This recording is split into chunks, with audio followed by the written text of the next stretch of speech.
Dito na naman tayo sa another episode ng ating vlogs, Badong Ratelis po.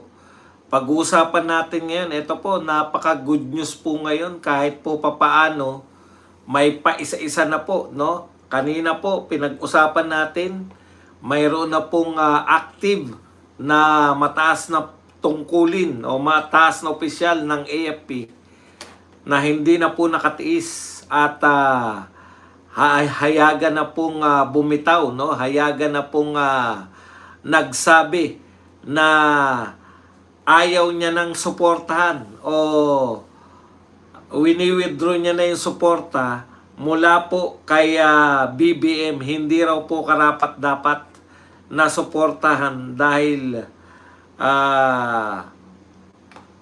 ano ba yung mas maganda yung salita niya na mismo, no? Binawi ang suporta nito ni Kernel Mangaw. Nakonsensya po. Ngayon naman po, isang pari po, proud na proud tayo, no? So hindi na po lumalaganap na rin po ngayon sa mga kaparian, na panahon na po. May mga nagsasalita na po ng pari. Particular po, ito po, isang bishop to, no? Bishop po ng Balanga, Bataan. Mabuhay kayo dyan sa Balanga, Bataan. Maraming salamat, Bishop, na nagsabi po na mahiya naman kayo. Nananawagan po siya na bumaba na ng pwesto ang mga magnanakaw. No? Ako po, particular, ang tinitignan ko po rito, sino po ba yung dapat bumaba ng pwesto? Ito po, ina-address niya rin sa ating mahal na Pangulo. Mahal na Pangulo, mahiya naman daw kayo. No?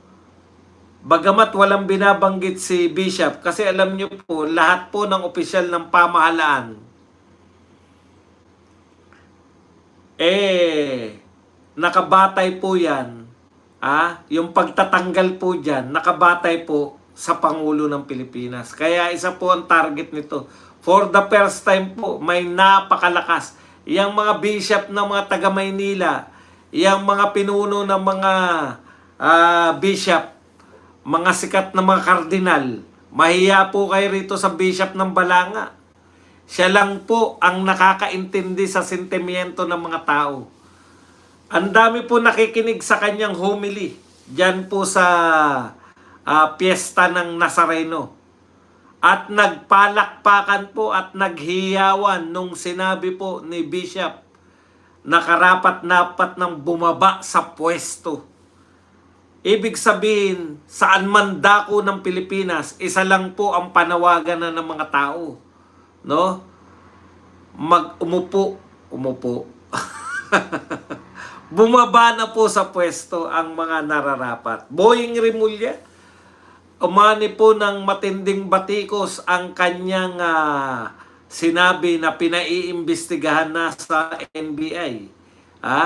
Yung mga nagpapakalat po na siya ay na ospital o siya ay nakasama na ni Akop.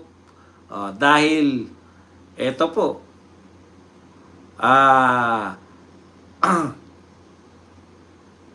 umani po siya ng katakot-takot na batikos sa mamamayan. Sa totoong mamamayang Pilipino. Ang dami kasi nagke-claim ng mga mamamayang Pilipino.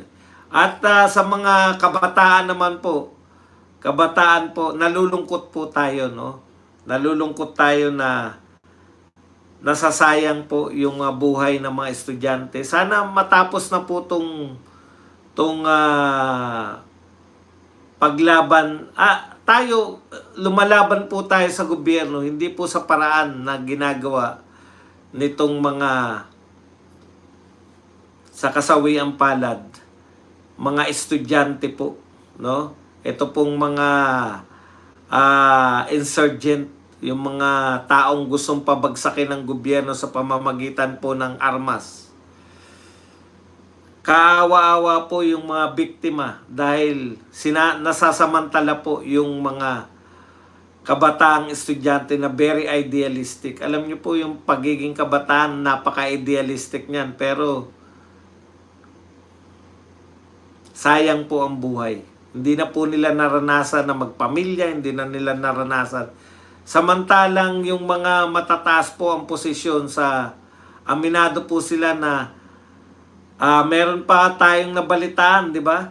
Sino na nga yung dating congressman ng bayan muna na nagpapaaral ng anak sa Europe, di ba? O, tapos etong si Teddy Casino, De La Salle ang mga nagpapaaral sa De La Salle University. Hindi si Teddy Casino, meron pang isang nagpapaaral. Teddy Casino, De La Salle lang eh. Ayun, si Sarate. Di ba? Tapos ito yung mga aktivista na sa iba't ibang paaralan na biglang mababalitaan na lang ng magulang. Siyempre, magpapaalam lang yan ng alang naman sabihin nila, ma, di ba? Punta muna kami rito.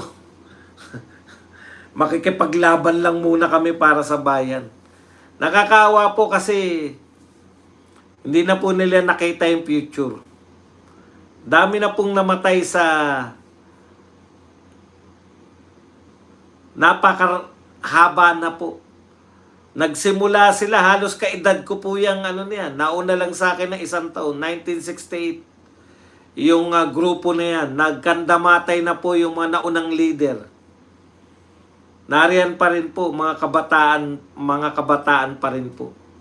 57 years nang lumalaban sa pamahalaan. Sana po makamit na ninyo kung ano man yung ipinaglalaban nyo. Nariyan na, marami na kayo. May avenue na po para sa lutasin ng mga problema. Di po ba? May mga nananalo sa inyong mga congressman na mga, wag nating sabihin, kasi sabihin ng mga yan, mga red tagging, di po. May mga nakakaunawa sa inyo na nagiging congressman. Pwede po nilang isulong yung mga gusto nyong ipaglaban. Sana po yung mga kabataan natin, no? Mga magulang, alamin nyo naman kung saan napupunta yung mga anak ninyo. Gabayan po natin sila ng pagmamahal. Okay, punta na po tayo rito sa mga issues. Na lang ako kasi sayang yung buhay, no? Sayang yung buhay talaga. Nakakapanghinayang. Kita nyo yung no? May nakita akong picture. Yung picture ni Ko. Yung kabataan party list na napakaganda ng itsura na pangsona yata yung suot. Tapos yung nahuli na nagtatago sa may hukay. Ang layo no? Ang layo ng itsura nila. Kaya yun lang. Parehong naging aktivista. Pareho ng pinagdaanan. Yung isa naging congressman, yung isa naroon na naipit.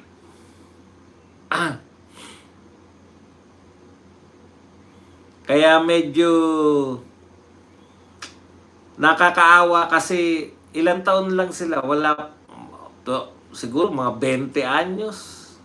21, 22. May anak ako, di ba? May anak ka na kabataan ngayon, no?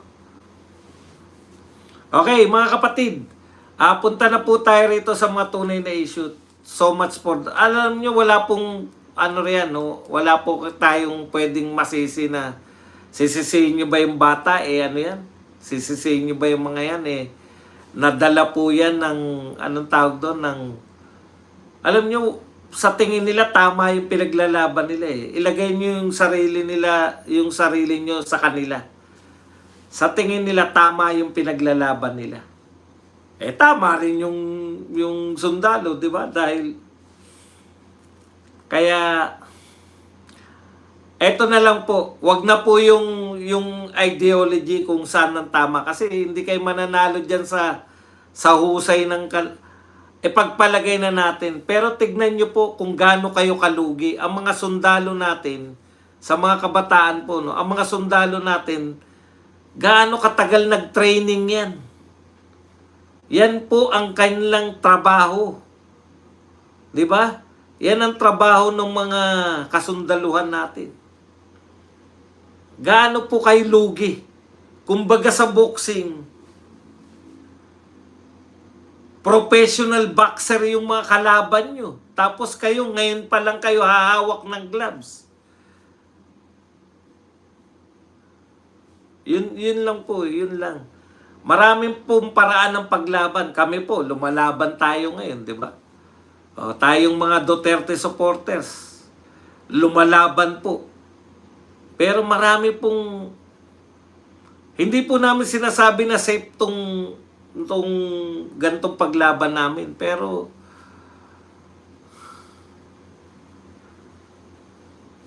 nakakaawa kasi naawa ko sa mga estudyante. Nakakaawa ko. Naaawa ko sa mga estudyante natin. Parang yun nga, di ba? Sa pagitan ng sundalo at saka nyo, very obvious eh. Firepower, tapos training. Ang layo po ng training nyo. Ang training po ng mga estudyante sa classroom. Tapos yan, namulat sila. Ayan yung termino nila, namulat sila sa Diyan po sila eh. Kasi talaga namang may corruption. Siyempre, pag sumama ka dyan, di ba? Tama naman yung pinaglalaban nyo hanggang palalim na kayo, palalim na sila. Tama po yung pinaglalaban. Okay po lumaban, wala pong problema. Kaya lugi kayo eh. Di ba? Lugi kayo firepower. Lugi kayo sa training. Nakakapanghinayang ang buhay at maraming matatalino dyan sa mga bata na yan. Ano kaya kung graduate kayo, naging bahagi kayo ng society, di ba? Nakatulong kayo, naging mga mambabatas kayo, ang gaganda ng batas na pwede nyo isagawa, naging mga abogado kayo, marami kayong maipagtatanggol na mahihirap, no? Naging doktor kayo, marami kayong magagamot na mahihirap. Yun yung nakakapanghinayang. Wala po hindi ko po kino-question kasi mahirap pong questionin yung paniniwala rin nila eh. Putya, tayo nga, sasabihin ba natin na ano ang moral ascendancy natin sa kanila na wag silang lumaban sa pamahalaan. Tayo nga, nagpaprotesta eh. Kaya lang, yun na lang, no? Pwede naman eh, di ba? Pwede naman kayo magprotesta. Pwede kayo sa kalsada araw-araw. Sana may limit. Sana nilimit nyo. Anyways, nakakapanghinayang nga. Baka maging mahusay pa kayong leader. Marami po sa mga student leader noon, araw. Yan, nakikita natin yan. Sila Mike Defensor, mga student leader yan eh. Sila Erin Tanyada, mga student leader. Yung ibang hindi ko na nakikita na student leader, hindi ko na alam kung saan na napunta. Si Kiko Pangilinan, student leader yan, di ba? Pwede kayong maging magkaroon talaga ng say sa society. At naudlot, no, yung napakabata nyo pa para... Okay, anyways, punta po tayo rito. Matatalino po, wala naman pong mga taga-State University na may utak. Hindi ka naman papasa sa mga State University kung ikaw ay bugok. Okay, punta po tayo rito sa malitang malita. Ito po ang masakit, no? Kanina natuwa po tayo dahil may isang kernel na nag-withdraw ng suporta kay BBM na hindi dapat suportahan si BBM, pero patuloy po siyang sumusuporta sa AFP at saka sa Constitution. Ako, tama naman yun. Kaya nga lang, dahil active duty siya, ayon din kay General Pokis, mahirap talaga dahil paano mo yan nga po, kaya inaabangan natin ano kaya gagawin sa kanya, no? Kaya dito kay Colonel Odi Mungaw. Ngayon po, alam na po natin yung ginawa sa kanya, sinibak po sa pwesto matapos umano'y bawiin ng suporta kay Marcos. Yan, kinumpirma ng mga opisyal ng militar na tinanggal na sa tungkulin ng Philippine Army officer na si Colonel Odi Mungaw matapos umano'y magpahayag ng pagbawi ng suporta kay Pangulong Marcos Jr. Ayon sa ulat, nilagay si Colonel Mungaw na commander ng Training Support Group sa ilalim ng Training Command TRACOM sa attached and assigned AU status sa direktiba ni Lieutenant General Antonio Navarrete, Commanding General ng Philippine Army. Okay. So, ayon po sa paliwanag ng tagapagsalita ng Philippine Army, eto po, no? Colonel Odi Mungaw was immediately relieved from post and put into AU status. Ano ba AU? Attached and assigned. So wala po siyang hawak ngayon, no? Tinanggalan po siya ng trabaho ngayon. Sinibak po siya sa kanyang hawak-hawak na pwesto. Dahil na rin po para maimbestigahan itong si Mungaw sa kanyang mga ginawa. Okay. Nauna nang naiulat na nagpost si Colonel Mungaw sa social media ng pahayag na binabawi niya ang kanyang personal na suporta sa Pangulo. Sinabi rin ng Philippine Army na maharap si Colonel Mungaw sa kasong administratibo at maaari ring isailalim sa court martial. Yan po. That's the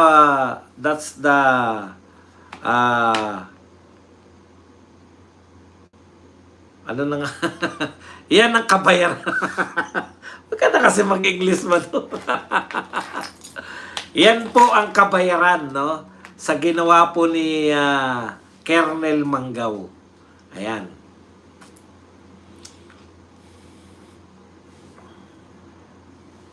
Pero ganun pa man, siguro hindi niya na matiis, no? Siguro hindi niya makaya na habang sila totoo dangerous. Biruin nyo, sila po yung nakikipaglaban sa mga kaaway ng pamahalaan. Yan naman po mga enkwentro na yan. Both sides po yan. Pareho pong Pilipino yan. Both sides po pwedeng malagasan dyan anytime, di ba? Tapos makikita mo, no? Ikaw na yung buhay mo ay laging in danger dahil sa trabaho, nature ng trabaho mo.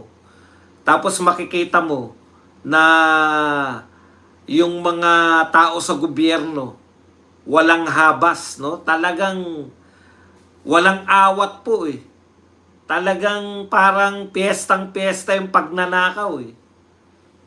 Kaya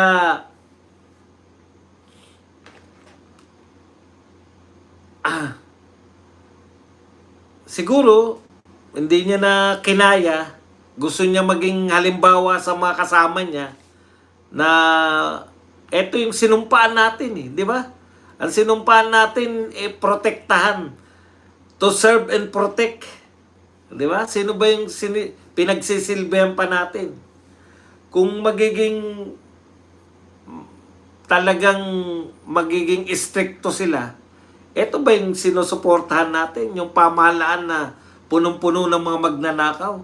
O etong mga tao na ninanakawan nitong pamahalaan?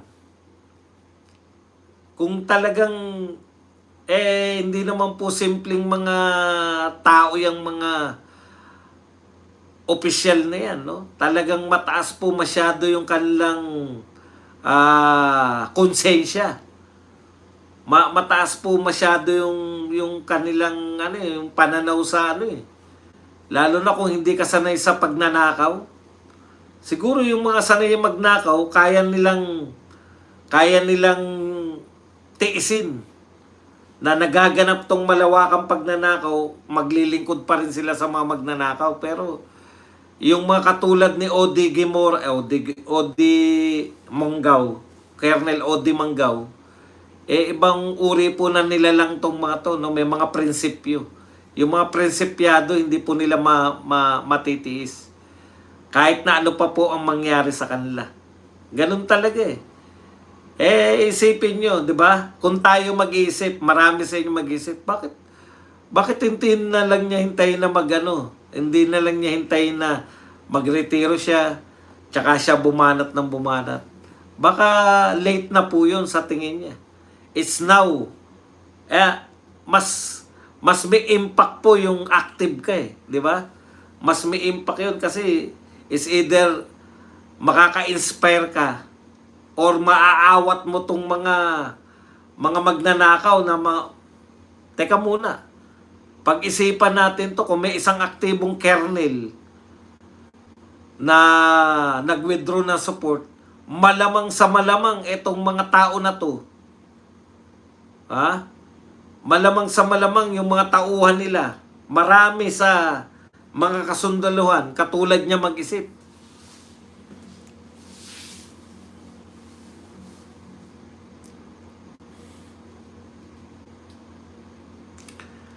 Mga kapatid, alam niyo po, minsan, 'di ba, bakit hindi natin binabanggit yung ibang termino? Sumusunod naman po tayo sa alam niyo naman na yung mga sinasabi ko eh. Minsan inaawat namin magsalita ng mga salitang ganon kasi meron po kaming tawag doon? Community guidelines sa amo ko naman na si YouTube.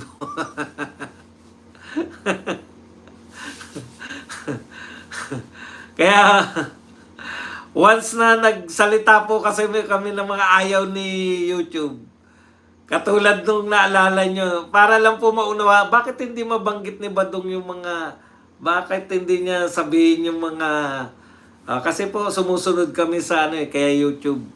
Naalala nyo yung diniscuss ko, nasarapan ako sa pagdidiscuss kay Donald Trump. Yung paglusob ni Donald Trump. Yun po yun. Ganun po. Violation yung inabot ko ron kasi, di ba? Kaya yung mga ayaw nila, yung mga termino, iniiwasan po natin sabihin yan. Alam nyo naman na yung mga tinutukoy ko eh. Yung sinasabi ko mga grupo na yan, yung mga makakaliwang grupo, alam nyo na po yun, hindi na po kinakailangan i-specify. Para mabuwas-buwasan naman yung mga violation natin. Sa community standard yan ng YouTube. Okay. Pero ito po, dito po ako nasisihan, natutuwa po talaga ako kasi pakiramdam ko nawala na yung mga cardinal sin, no? Nawala na yung mga tao na maasahan natin na lumaban. Nung nawala po si Cardinal Sin, ang mga pumalit sa kanya talagang wala nang pakialam eh, no? Wala na silang pakialam sa nagaganap sa lipunan. Kasi hodang magnakaw na yung mga tao, parang unlike nung panahon ni Cardinal Sin, alam mo na may sandalang ka sa simbahan eh. Dito po yung mga pumalit kala Cardinal Sin, wala nang pakialam eh. Ang gusto nila magsipsip sa Roma eh. Magsipsip sa Papa sa Roma. Nakalimutan na nila yung tungkulin nila rito sa Pilipinas. Na maging isa sila sa mga puwersa na tututol sa mga pagnanakaw. In fairness po kay Cardinal Sin, kahit identified masyado yan sa mga dilawan, in fairness po, si Cardinal Sin talaga nangunguna sa Si Cardinal Sin talaga at least nanguna dun sa mga laban sa mga magnanakaw. Di ba? Yung tatay ni Marcos, yung tatay ni Bibi, kalaban ni Cardinal Sin. Ngayon, yung mga kaparian talagang wala nang pakialam eh. Eto yung mga magnanakaw, ang binabanatan, mga Duterte.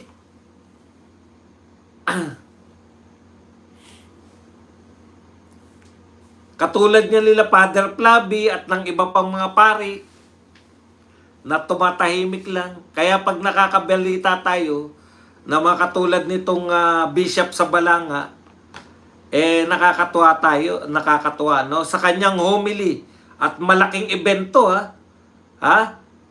Napakalaking, doon ako naaasar doon sa mga kaparian, eh. Tama po, nagsasalita po sila laban sa korupsyon.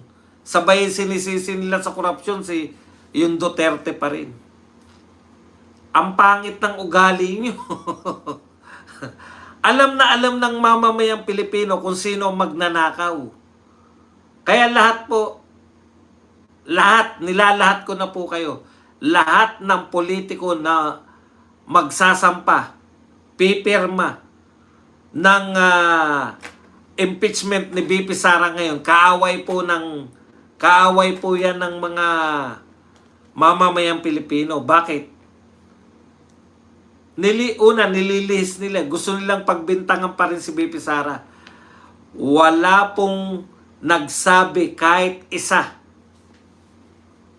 Wala po. Sa lahat po ng investigasyon, wala po nagsabi ni si BP Sara ay involved sa ghost project, sa substandard project ng flood control. Wala ni isang testigo, wala ni isang papeles na magsasabi na involved si BP Sara dyan sa flood control projects. Alam ng mga tao, trilyon na naging budget ng flood control sa panahon ni Marcos. Alam ng mga tao, ang daming ghost project na dahilan kung bakit tuloy-tuloy mas lumala pa po yung mga pagbaha sa Pilipinas buhat po nang pumasok si Marcos. Alam po ng mga tao yan na mamalawakang nakawan. Kaya po, panlilin lang sa tao na ibintang ninyo sa mga Duterte yung problema ng flood control. Panloloko sa tao na ang solusyon sa problema natin sa nakawan sa flood control ay impeachment ni BP Sara. Never po yan natutugon. Kaya po, alam po natin na yan po ang purpose niyan, politika lang. Biruin nyo, sa kabila ng grabing pagnanakaw, inunan nyo pang mamulitika. Yan po ang pinakamalaking kasalanan ninyo sa taong bayan. Opo, kami po yung nagsasabi ng taong bayan. Concern ba ang taong bayan sa impeachment? Hindi po. Ang gusto ng taong bayan ngayon, may makulong na malaking isda.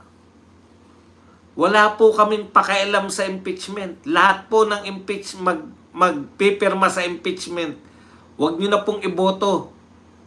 Sabihin nyo po yung mga congressman nyo, congressman, pag kayo pumirma dyan sa impeachment na yan, di na namin kayo susuportahan. Kasi kasama kayo sa panluloko eh. Okay na yan, Makabayan Black, talagang isusulong nila yan. Okay na yan, sila Dilima, sila Shell Jokno, yung mga dilawan na yan, talagang isusulong nila yan. Hindi na tayo magtataka dyan. Dahil wala namang utak yung mga yan, kundi pabagsakin lang yung Duterte. Mas takot sila na maging president. Kaya sa kanila, ganito ang mensahe ng mga gustong magpa-impeach. Okay na sa amin na magnakaw mga gobyerno. Wag lang makabalik ang matinong pamumuno ng mga Duterte. Bakit ayaw nilang makabalik yung mga Duterte? Mauubos na sila eh.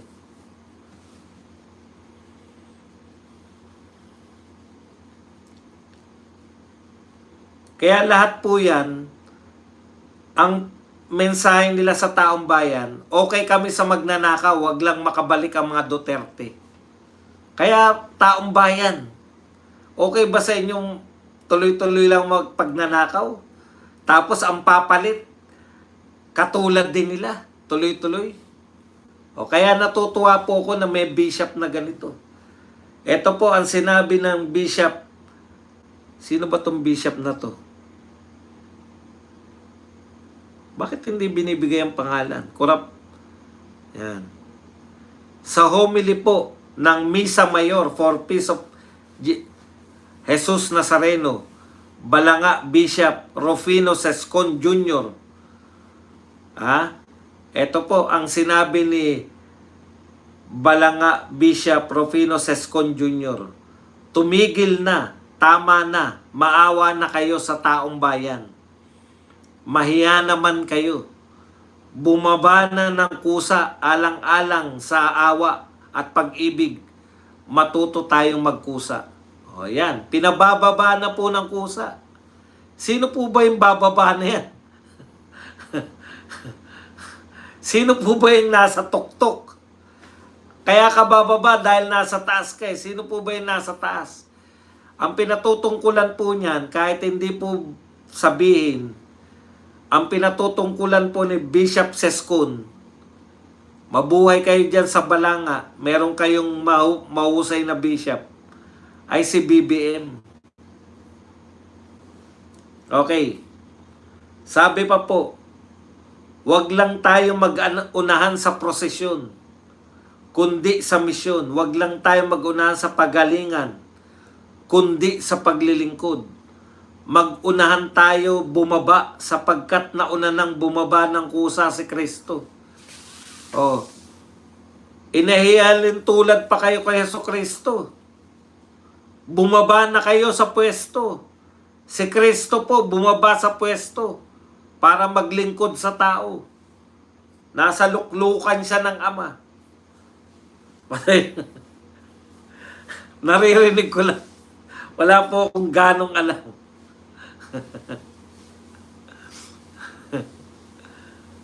Dati siyang dati raw siyang secretary ni Cardinal Sin.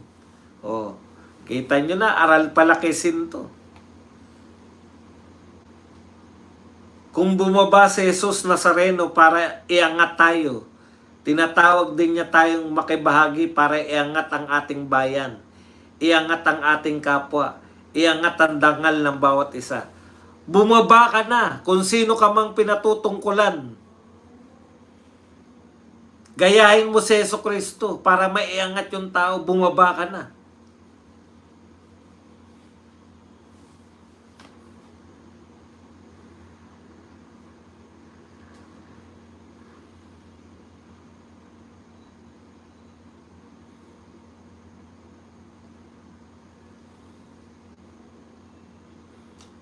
Kung bumaba si Kristo,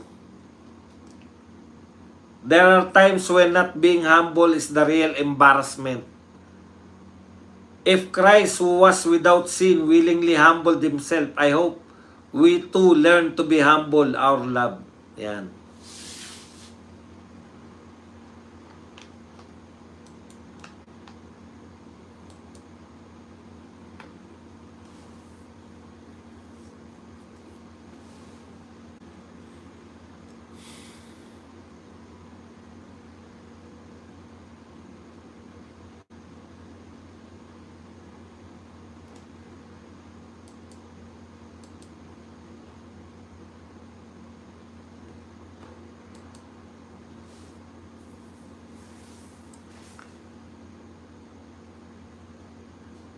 Ito po, ang sinabi pa niya.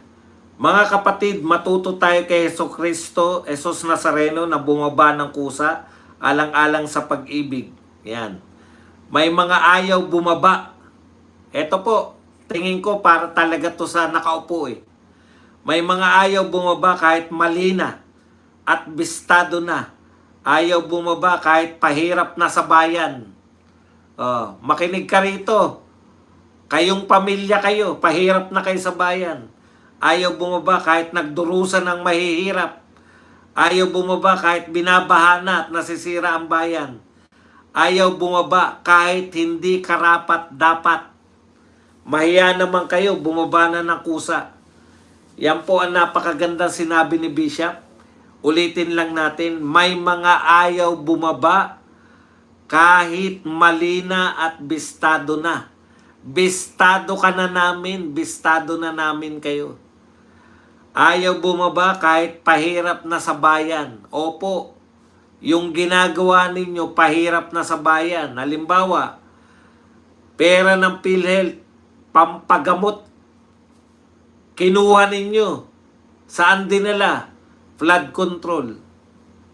Pahirap na kayo sa bayan. Paano nahihirapan ng bayan? Bagsak ang piso. Bagsak ang ekonomiya. Walang pumapasok na pera. Walang pumapasok na turista. Walang pumapasok na foreign investment. Pinakamababa ang direct foreign investment sa Pilipinas ngayon. Pahirap ka na sa taong bayan. Bumaba ka na.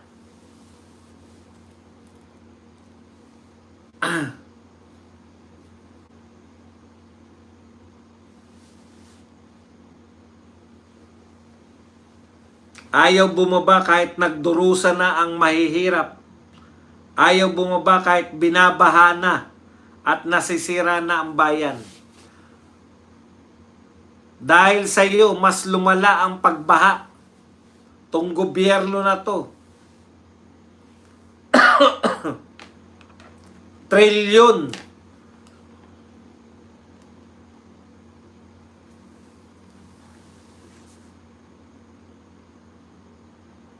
Mahiya naman kayo, bumaba na ng kusa. Maraming salamat po, Bishop Sescon, sa napakaganda mong mensahe. Okay, punta na po tayo sa ibang mga balita. Mali-malita din po. Mali-malita din po ang mga sumusunod. Ha? Eto po.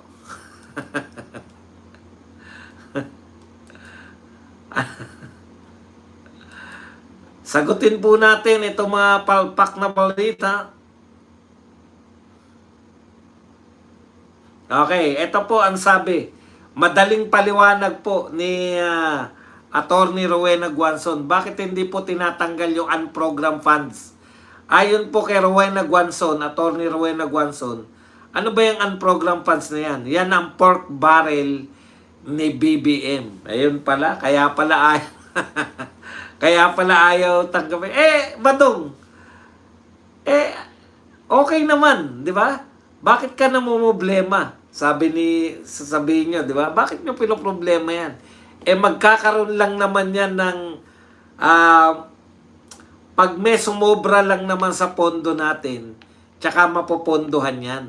Ibig sabihin, kung wala namang pera, kung wala namang mapagkukunan ng pera, hindi rin naman mapopondohan yung unprogram. Bakit ba kayo kinakabahan? Okay. Bakit po kami kinakabahan? Kasi po, sa karanasan po natin, napopondohan po yung unprogram funds. Bakit po? Ayan, katulad niyan. Walang pondo. Anong ginawa? Naghanap ng pondo. Nakita, oy, may pera pala kayo, PhilHealth. Amin na yan. Oy, may pera pala kayo, PRC. PDIC, may pera pala kayo, malaki pala pera nyo, kunin namin 107 billion dyan. Nakakagawa po sila ng paraan, madali pong gumawa ng pera eh. Pag ikaw po pinuno ng pamahalaan, madali pong hanapan ng pera kung gusto maghanap. Katulad ngayon, ano sabi ni Erace? Nag-inventory na sila ng pag-aari ng gobyerno. Mga lupain, mga buildings, para saan? Para ibenta. Bakit ba ibebenta? Para may pondo sa unprogrammed funds. Sa madaling salita, ano raw yung unprogrammed funds? Pork barrel ni BBM. Di ba? Okay, eto naman tayo. Sabi po, binutata ni Tito Soto itong si Amy Marcos. Ang sabi niya, she is entitled to her wrong opinion. Meron bang wrong opinion? Opinion nga eh. Eto po real talk po tayo. Para pong mga ano yan eh. Di ba? Yung pong mga addict. Alam nyo po yung mga addict, di ba?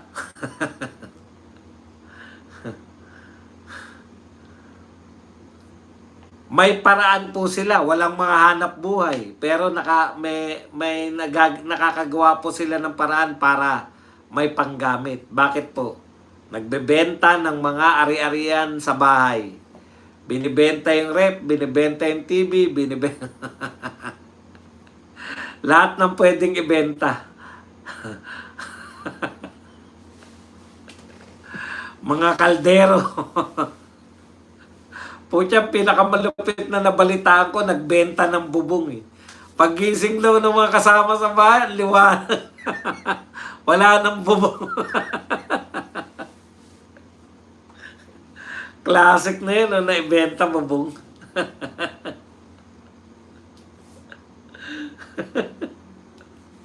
Arinola, may bibila pa ba sa Arinola? O, ganun po ngayon ang sitwasyon natin. Parang addict lang. Parang addict lang ngayon eh, di ba? Gipit na tayo, hindi naman ganong kailangan, nilagayan pa rin para pag nakahanap ng pondo. Dalawa lang po paghahanapan ng pondo niyan. Is either uutangin o kaya magbebenta ng gamit. Ganun talaga. Pag utak talaga ng addict, ganyan talaga. Magnanakaw at mga bentador ng mga gamit. Maubos talaga. Kayo, may kapitbahay kayo addict, di ba? O tiya, alam niyo sinasabi ko, gasol.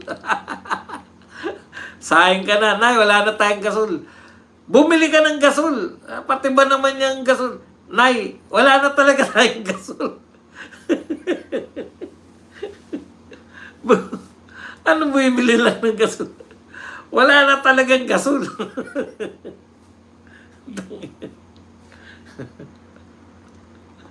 Na-misplace yung bubong. Puta, nagpunta lang ng SM. Nagpunta lang ng SM yung pamilya dahil puta, nagpalamig sa SM eh. Masyadong mainit. Nagpunta na SM para magpalamig. Kumain sa Jollibee. Puta, pag-uwi, ang liwanag. Wala na palang bubong. Kaya may halin tulad mo talaga eh, no? Ganyan na ganyan nangyayari sa Pilipinas eh. Nakaw dito, nakaw doon. Wala namang konsensya yan na, pucha, pan-tuition to ng kapatid ko. Ah. Wala po silang isip nun. Basta may pera to. Nenok. Yan. Ngayon, ito po, puntahan po natin to si She's entitled to her wrong opinion. Soto Islam's Amy Marcos baseless budget flood control probe criticism. Okay. Sabi kasi ni Amy, moro-moro lang yung Blue Ribbon Committee chair, Blue Ribbon Committee investigation nung si Lacson na. Hindi daw katulad nung kay Marcoleta, talaga naghahanap po na may kasalanan. Nung si Lacson na raw, moro-moro na lang. Sabi naman ng Tito Soto, she's entitled to her wrong opinion. Wala namang pumipigil daw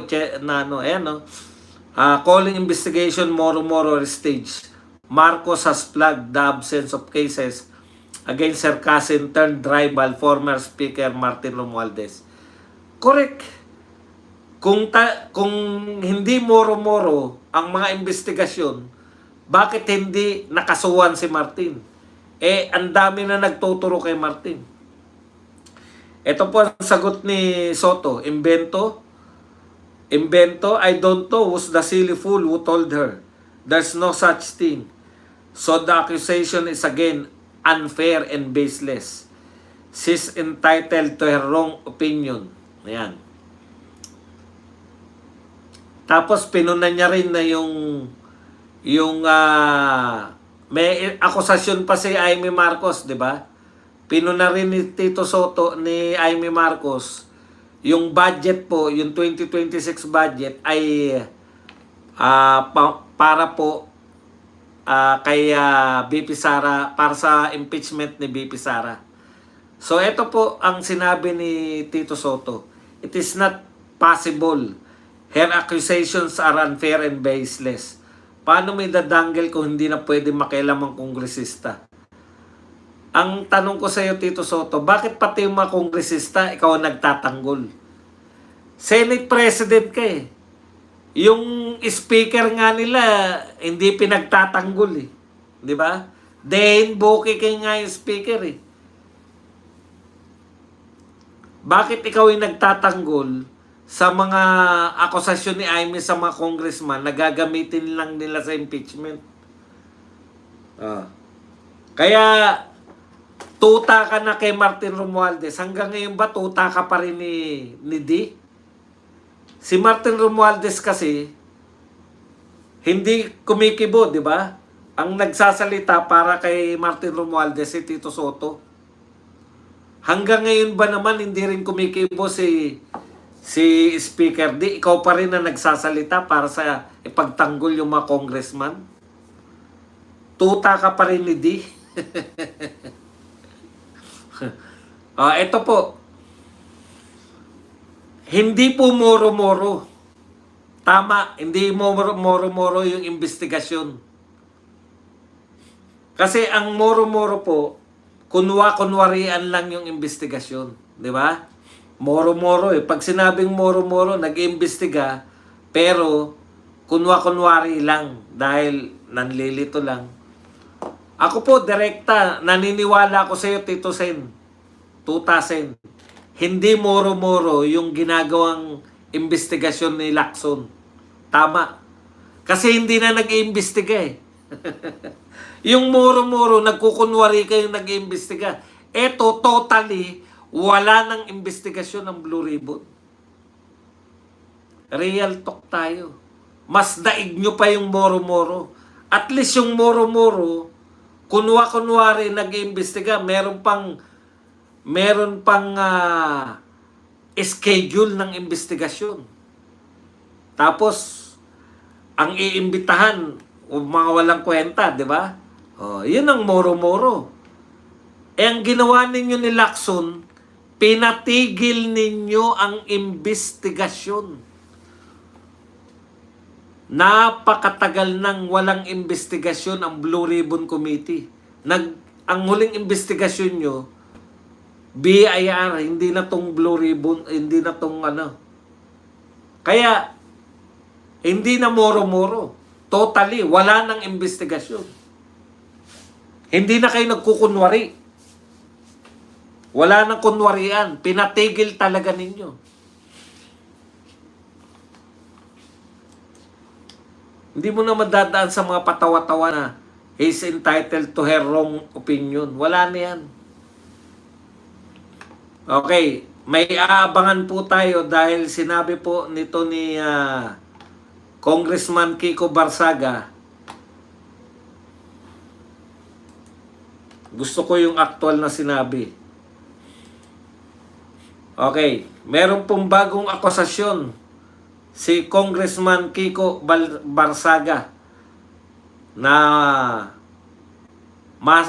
sino raw po yung namumuno ng pagnanakaw dyan sa Kongreso.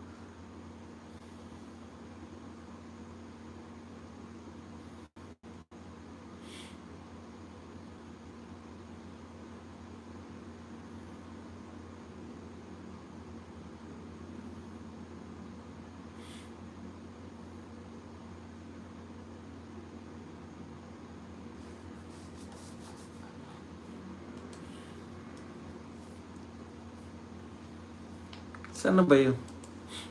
Nawala na yung tinantusan ko.